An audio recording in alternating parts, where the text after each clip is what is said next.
നമസ്കാരം. Divine worship by ലക്ഷ്മിയിലേക്ക് എല്ലാവർക്കും സ്വാഗതം. നാളെ ഓഗസ്റ്റ് 10 തിങ്കളാഴ്ച പ്രദോഷമാണ്. തിങ്കളാഴ്ച വരുന്ന പ്രദോഷം വളരെയധികം പ്രാധാന്യമുള്ള ഒന്നാണ്. സോമപ്രദോഷം എന്നാണ് പറയാറുള്ളത്. മാസത്തിൽ 2 പ്രദോഷം വരാറുണ്ടെങ്കിലും തിങ്കളാഴ്ചകളിൽ വരുന്ന പ്രദോഷവും ശനിയാഴ്ചകളിൽ വരുന്ന പ്രദോഷവും വളരെയധികം പ്രാധാന്യമുള്ളവയാണ്. അതുകൊണ്ട് തന്നെ മറ്റു പ്രദോഷങ്ങളിൽ ക്ഷേത്രത്തിൽ പോകാൻ സാധിക്കാത്തവരാണെങ്കിൽ പോലും സോമപ്രദോഷത്തിനും ശനിപ്രദോഷത്തിനും ശിവക്ഷേത്രത്തിൽ പോയി അവരവർക്ക് സാധിക്കുന്ന രീതിയിലുള്ള വഴിപാടുകൾ ചെയ്യുന്നതും, ഭഗവാന് ധാര, പിൻവിളക്ക്, കൂവളയില കൊണ്ട് അർച്ചന ഇതൊക്കെ ചെയ്യുന്നത് വളരെ നല്ല ഫലങ്ങൾ നൽകും. വ്രതമനുഷ്ഠിക്കാൻ സാധിക്കുന്നവർക്ക് വ്രതമനുഷ്ഠിക്കാവുന്നതാണ്. വ്രതമനുഷ്ഠിക്കുമ്പോൾ ഉപവാസമാണ്, പകൽ മുഴുവൻ ഉപവാസമാണ്. സന്ധ്യയ്ക്ക് ദീപാരാധന കണ്ട് തൊഴുത് അതിനുശേഷം വേണം ഭക്ഷണം കഴിക്കേണ്ടത്. ഭക്ഷണം എന്ന് പറയുമ്പോൾ ഉണക്കലരി ചോറ് വേവിച്ച് കഴിക്കാം. അല്ലെങ്കിൽ ക്ഷേത്രത്തിൽ പോകുന്നവരാണെങ്കിൽ അവിടെ നിന്നും ചോറ് വാങ്ങി കഴിക്കുകയോ ഫ്രൂട്ട്സ്, കരിക്ക് എന്നിവ ഭഗവാന് നിവേദിക്കാൻ കൊടുത്ത് നിവേദിച്ചതിന് ശേഷം അത് കഴിക്കുകയോ ചെയ്യാവുന്നതാണ്. ക്ഷേത്രത്തിൽ പോകാൻ സാധിക്കാത്തവർക്ക് വീട്ടിൽ ഈ കാര്യങ്ങൾ ചെയ്യാവുന്നതാണ്. പകൽ വെള്ളം മാത്രം കുടിച്ചുകൊണ്ടാണ് പ്രദോഷവ്രതം അനുഷ്ഠിക്കാറുള്ളത്. അതിന് സാധിക്കാത്തവർ ഫ്രൂട്ട്സ് എന്തെങ്കിലും കൂടി കഴിക്കാവുന്നതാണ്. വ്രതം അനുഷ്ഠിക്കുന്നവരാണെങ്കിലും വ്രതം അനുഷ്ഠിക്കാൻ സാധിക്കാത്തവരാണെങ്കിലും ഈ ഒരു ദിവസം ശിവക്ഷേത്രത്തിൽ പോയി ഭഗവാന് ഈ പറഞ്ഞ വഴിപാടുകൾ ചെയ്യുന്നതും ശിവനാമങ്ങൾ ചൊല്ലുന്നതും വളരെയധികം നല്ല ഫലങ്ങൾ നൽകും. നമഃശിവായ നമഃശിവായ എന്ന് നമുക്ക് എത്ര തവണ വേണമെങ്കിലും ഈ ഒരു ദിവസം ചൊല്ലാവുന്നതാണ്. ഇന്ന് ഞാൻ പറയുന്നത് സോമപ്രദോഷമായതുകൊണ്ട് തന്നെ ഈ ഒരു ദിവസം നമ്മൾ ചോദിക്കുന്ന വരം നമുക്ക് ലഭിക്കുന്നതിന് വേണ്ടി ചൊല്ലേണ്ട ഒരു നാമത്തെക്കുറിച്ചാണ്. ഈ ഒരു നാമം ചൊല്ലുമ്പോൾ നമ്മൾ ഭഗവാന് അഭിഷേകം ചെയ്തുകൊണ്ട് ഈ നാമം ചൊല്ലുകയാണെങ്കിൽ നമ്മൾ എന്താണോ ഭഗവാനോട് പ്രാർത്ഥിക്കുന്നത്, ന്യായമായ ഏതൊരു കാര്യമാണെങ്കിലും അത് നമുക്ക് സാധിച്ചു കിട്ടും. സോമപ്രദോഷത്തിലെ പ്രദോഷ സന്ധ്യയിൽ വേണം ഇത് ചെയ്യേണ്ടത്. പ്രദോഷ സന്ധ്യ എന്ന് പറയുമ്പോൾ വൈകുന്നേരം 4:30 മണിക്ക് ശേഷം 6 മണി വരെയും അതിനുശേഷം 6 മണി മുതൽ 7 മണി വരെയുമുള്ള സമയമാണ് പ്രദോഷ സന്ധ്യ എന്ന് പറയുന്നത്. ത്രയോദശി തിഥിയിൽ വരുന്ന പ്രദോഷ സന്ധ്യയ്ക്ക് വളരെയധികം പ്രാധാന്യമുണ്ട്. അപ്പോൾ നാളെ ഈ ഒരു സമയത്താണ് ഇത് ചെയ്യേണ്ടത്. എന്താണ് ചെയ്യേണ്ടതെന്ന് പറഞ്ഞാൽ, വീട്ടിൽ ശിവലിംഗം ഉള്ളവർക്ക് ശിവലിംഗത്തിന് അഭിഷേകം ചെയ്യാവുന്നതാണ്. ഇപ്പോൾ എല്ലാവരുടെ വീട്ടിലും ശിവലിംഗം ഉണ്ടായിരിക്കില്ല. അങ്ങനെയുള്ളപ്പോൾ ഒരു മഞ്ഞൾ ഗണപതിയെ ഉണ്ടാക്കാവുന്നതാണ്. മഞ്ഞൾ ഗണപതിയെ എങ്ങനെയാണ് ഉണ്ടാക്കേണ്ടത് എന്നുള്ളതിനെ കുറിച്ച് ഓൾറെഡി ഞാൻ കാണിച്ചിട്ടുണ്ട്. അപ്പോൾ അതുപോലെ ഒരു മഞ്ഞൾ ഗണപതിയെ ഉണ്ടാക്കുക. ഇവിടെ നമ്മൾ ഈ ഒരു മഞ്ഞൾ കൊണ്ട് ട്രയാങ്കിൾ ഷേപ്പിൽ ഉണ്ടാക്കുന്നത് നമ്മൾ ശിവഭഗവാനായി സങ്കല്പിച്ചാണ് ഇവിടെ അഭിഷേകം ചെയ്യുന്നത്. അപ്പോൾ ആദ്യം തന്നെ ഒരു ചെറിയ പ്ലേറ്റ് എടുക്കുക. പ്ലേറ്റിൽ ഒരു വാഴയിലയോ വെറ്റിലയോ അല്ലെങ്കിൽ ആലിലയോ വെക്കുക. അതിനു മുകളിൽ വേണം നമ്മൾ ഉണ്ടാക്കിയ ഈ മഞ്ഞൾ ഗണപതിയെ വെക്കേണ്ടത്. ഞാനിവിടെ ഗണപതി എന്ന് പറയുന്നുണ്ടെങ്കിലും നമ്മളിവിടെ ആ ഒരു മഞ്ഞൾ കൊണ്ട് നമ്മൾ ഉണ്ടാക്കി വെക്കുന്നത് ശിവഭഗവാനായിട്ടാണ് നമ്മൾ കണ്ടുകൊണ്ട് അഭിഷേകം ചെയ്യുന്നതും നാമം ചൊല്ലുന്നതും. ശിവലിംഗം വീട്ടിലുള്ളവർക്ക് ശിവലിംഗത്തിന് ചെയ്താൽ മതി. ശിവലിംഗം വീട്ടിലില്ലാത്തവർക്ക് വേണ്ടിയാണ് മഞ്ഞൾ കൊണ്ട് ഇങ്ങനെ ഉണ്ടാക്കണമെന്ന് പറഞ്ഞത്. ഇനി നമുക്ക് കുറച്ച് നെയ്യാണ് വേണ്ടത്. ശുദ്ധമായ നെയ്യ് തന്നെ എടുക്കണം ഇതിനായിട്ട്. ഓർഗാനിക് നെയ്യോ അല്ലെങ്കിൽ പശുവിൻ പാലിൽ നിന്നും വീട്ടിൽ തന്നെ ഉണ്ടാക്കിയെടുക്കുന്ന നെയ്യുണ്ടെങ്കിൽ അതാണ് ഏറ്റവും നല്ലത്. നെയ്യ് എപ്പോഴും കുറച്ച് കട്ടിയായിട്ടിരിക്കും. പ്രത്യേകിച്ചും ഇപ്പോൾ മഴക്കാലമൊക്കെ ആയതുകൊണ്ട് തന്നെ കുറച്ച് കട്ടിയായിരിക്കും. അതൊന്ന് ചെറുതായിട്ട് നമുക്ക് ചൂടാക്കി എടുക്കാവുന്നതാണ്. എന്നിട്ട് ഓരോ തുള്ളി വീതം നമ്മൾ അഭിഷേകത്തിന് ഉപയോഗിക്കുന്നുള്ളൂ.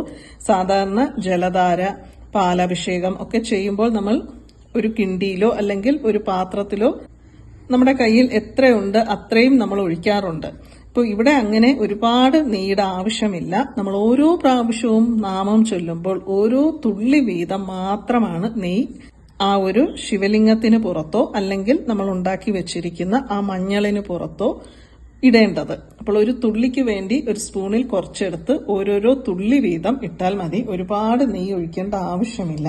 അപ്പോൾ 108 പ്രാവശ്യം നാമം ചൊല്ലുമ്പോൾ തന്നെ ഒരു ടേബിൾ സ്പൂണിൽ കൂടുതൽ തന്നെ നെയ്യ് ഒഴിക്കേണ്ടി വരും, ഓരോ തുള്ളിയായിട്ട് ഒഴിക്കുകയാണെങ്കിൽ പോലും. അതുകൊണ്ട് വളരെ ചെറിയൊരു തുള്ളി വീതം ഒഴിച്ചാൽ മതി. അതിന് ഏറ്റവും നല്ല ഒരു വഴി എന്ന് പറയുന്നത് മഷിയൊക്കെ എടുക്കുന്ന ഫില്ലർ നിങ്ങൾക്ക് വാങ്ങാൻ കിട്ടുമെന്നുണ്ടെങ്കിൽ ഒരു ഫില്ലർ വാങ്ങുന്നത് വളരെ നല്ലതായിരിക്കും. അതിലാകുമ്പോൾ ഓരോ തുള്ളിയായിട്ട് നമുക്ക് വരികയും ചെയ്യും.